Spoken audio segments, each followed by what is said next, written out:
ल साथीहरु यहाँनिर चाहिँ लिङथेप दाजुभाइको माछा फार्म छ। यता एउटा पोखरी भयो। यहाँ पर एउटा पोखरी छ। यहाँ एउटा पोखरी छ।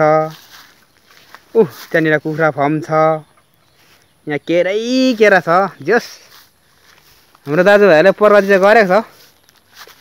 यता पर नि कुखुरा फार्म छ।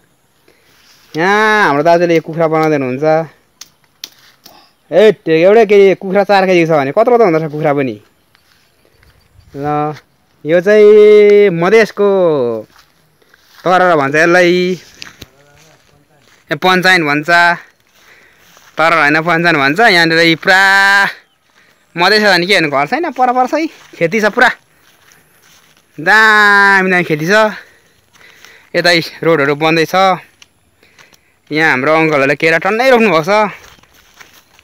यता पुरै मधेसको खेती हेर्नु होला।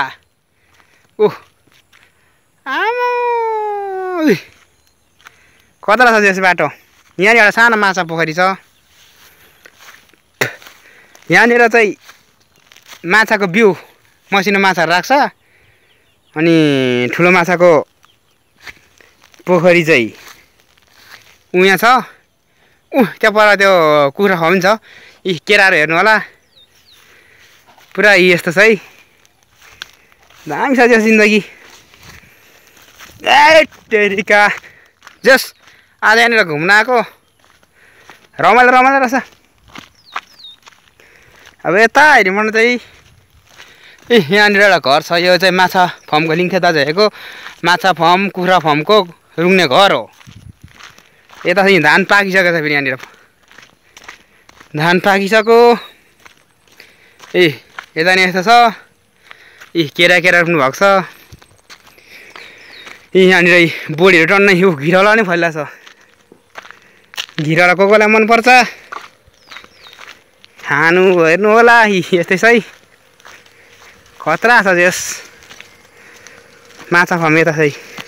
माछा पोखरी टक्क माछा थोरै छ पोखरीमा। 1 लाखडा माछा होला। माछा पोखरी उता पनि पोखरी। यहाँनिर चल्ला छ। अनि यस्तै छ। मधेस भन्छ यसलाई मधेस। खुल्ला आकाश दिन रमाइलो हुन्छ है। के को बिरुवा यहाँ यो के लिची होला। लिचीको बिरुवा। म चाहिँ यहाँ साइकलमा घुम्न आएको। जस ठिकै छ। एभ्रिथिङ इज फाइन भने जस्तो नि।